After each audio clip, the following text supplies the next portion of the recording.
ഗവേഷണ വിഷയം തിരഞ്ഞെടുക്കൽ പ്രക്രിയയുടെ അവസാന ഘട്ടത്തിൽ പ്രബന്ധത്തിന്റെ നിർവഹണപരമായ ഫോക്കസ് ഉണ്ടോ എന്നതാണ്, എക്സിക്യൂഷൻ ഫോക്കസ് ഉണ്ടോ എന്നുള്ളതാണ്. പ്രാരംഭഘട്ടത്തിൽ വിദ്യാർത്ഥികൾ ഏർപ്പെടാൻ പോകുന്ന ഗവേഷണ പ്രക്രിയയെക്കുറിച്ച് ബോധവാന്മാരാകുന്നതിലൂടെ വിദ്യാർത്ഥികൾക്ക് താല്പര്യമില്ലാത്ത ഒരു വിഷയത്തിലേക്ക് സ്വയം എത്തിപ്പെടുന്നത് ഒഴിവാക്കാനാകും. ഈ ഘട്ടത്തിൽ ഫങ്ഷണൽ ഫോക്കസിന്റെ പ്രശ്നം വീണ്ടും സന്ദർശിക്കുന്നത് സഹായകരമാകും. അതുവഴി വിഷയം തിരഞ്ഞെടുക്കുന്നതിലെ മുൻ 6 ഘട്ടങ്ങളുമായി ഇത് ബന്ധപ്പെട്ടിട്ടുണ്ട് അല്ലെങ്കിൽ വിന്യസിച്ചിട്ടുണ്ട് എന്ന് ഉറപ്പിക്കുവാനും കഴിയും. ഒരു ഗവേഷണ ആശയവുമായി ബന്ധപ്പെട്ട വിജ്ഞാന ശേഖരത്തെക്കുറിച്ചും പ്രോജക്റ്റിന്റെ അവസാനം വരെ ഉപയോഗിക്കാവുന്ന പ്രായോഗിക ഡാറ്റാ ശേഖരണ രീതികളെക്കുറിച്ചും നന്നായി മനസ്സിലാക്കുന്നതിനാൽ ഒരു ഗവേഷണ വിഷയം തുടർച്ചയായി പരിഷ്കരിക്കുകയും വികസിപ്പിക്കുകയും ചെയ്യേണ്ടത് ആവശ്യമാണ്. ഒരു ഗവേഷണ ആശയവുമായി ബന്ധപ്പെട്ട വിജ്ഞാന ശേഖരത്തെക്കുറിച്ചും പ്രോജക്റ്റിന്റെ അവസാനം വരെ ഉപയോഗിക്കാവുന്ന പ്രായോഗിക ഡാറ്റാ ശേഖരണത്തെക്കുറിച്ചും രീതികളെക്കുറിച്ചും നന്നായി മനസ്സിലാക്കുന്നതിനാൽ, അതായത് പ്രോജക്റ്റ് തുടങ്ങി ക്രമേണ മനസ്സിലാക്കുന്നതിനാൽ ഒരു ഗവേഷണ വിഷയം തുടർച്ചയായി പരിഷ്കരിക്കുകയും വികസിപ്പിക്കുകയും ചെയ്യേണ്ടത് ആവശ്യം തന്നെയാണ്. പ്രബന്ധത്തിന്റെ ഈ പ്രധാന ഭാഗം തുടർച്ചയായി പുനരവലോകനം ചെയ്യുകയും തിരുത്തി എഴുതുകയും ചെയ്യേണ്ടതും ഒരു പ്രധാന വ്യായാമവും നിങ്ങളുടെ പഠനത്തിനിടയിൽ നിരന്തരമായ വികസനം ആവശ്യമുള്ള ഒരു കഴിവും ആണ്. ഇവിടെ ഈ ഘട്ടത്തിൽ ഗവേഷകൻ പരിഹരിക്കേണ്ട പ്രശ്നങ്ങൾ ഏത് തരത്തിലുള്ള പ്രബന്ധമാണ് ഞാൻ നിർമ്മിക്കാൻ ആഗ്രഹിക്കുന്നത്, ഏത് തരത്തിലുള്ള പ്രബന്ധമാണ് ഞാൻ നിർമ്മിക്കാൻ ആഗ്രഹിക്കുന്നത്, ഇത് എങ്ങനെ തന്ത്രം മെനയുന്നതിലേക്ക് നയിക്കും, എൻ്റെ ഗവേഷണ ചോദ്യങ്ങളുടെ പ്രത്യാഘാതങ്ങൾ എന്തൊക്കെയാണ്. ഇത്രയും ചോദ്യങ്ങൾ ചോദിച്ചതോടുകൂടി ഈ 7 ഘട്ടങ്ങൾ ഇവിടെ വിഷയം തിരഞ്ഞെടുക്കുന്നതിൽ 7 ഘട്ടങ്ങൾ ഇവിടെ തീരുകയാണ്. അടുത്ത ഘട്ടം എന്ന് പറയുന്നത് തിരഞ്ഞെടുത്ത വിഷയം വികസിപ്പിക്കുക എന്നതാണ്.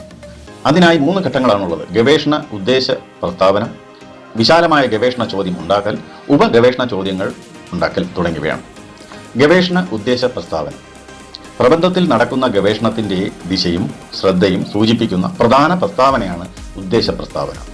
പഠനത്തിൻ്റെ ഉദ്ദേശം, പഠിക്കുന്ന കേന്ദ്ര ആശയം, വിശകലനത്തിൻ്റെ നില, ഒരുപക്ഷെ അന്വേഷണ രീതിയും ഗവേഷണ പ്രക്രിയയുടെ ഈ പ്രാരംഭഘട്ടത്തിൽ വിദ്യാർത്ഥി ഗവേഷകർക്ക് ഈ ഇനങ്ങളെല്ലാം അറിവോടെ പൂരിപ്പിക്കുന്നത് ബുദ്ധിമുട്ട് തന്നെയാണ്. വിദ്യാർത്ഥി പുരോഗമിക്കുമ്പോൾ ഈ പ്രശ്നങ്ങൾ കൈകാര്യം ചെയ്യുകയും പ്രബന്ധം സമർപ്പിക്കുന്നതിന് മുമ്പ് സമസ്യയുടെ ഭാഗങ്ങൾ പൂർത്തിയാക്കുകയും വേണം. രണ്ടാമത്തേത് വിശാലമായ ഗവേഷണ ചോദ്യം തയ്യാറാക്കലാണ്. ഓരോ പ്രബന്ധത്തിനും ഒരു പ്രധാന സമഗ്രമായ ഗവേഷണ ചോദ്യം ഉണ്ടായിരിക്കണം. വിദ്യാർത്ഥി ഗവേഷകൻ അവളോട് അല്ലെങ്കിൽ അവൻ്റെ വിഷയത്തോട് കൂടുതൽ അടുക്കുമ്പോൾ പ്രധാന ഗവേഷണ ചോദ്യം ഒറ്റ ചോദ്യമായി എഴുതുക എന്നത് ബുദ്ധിമുട്ടുള്ള കാര്യം തന്നെയാണ്. ഗവേഷണ പ്രക്രിയയ്ക്കിടയിൽ വിജ്ഞാനത്തിൽ ഇടപഴകുകയും അവലോകനം ചെയ്യുകയും പൂർണ്ണമായും ഉൾക്കൊള്ളുകയും ചെയ്തതിനു ശേഷം മാത്രമേ ഇത് സംഭവിക്കൂ. മൂന്നാമത്തേത് ഉപഗവേഷണ ചോദ്യങ്ങൾ തയ്യാറാക്കുക.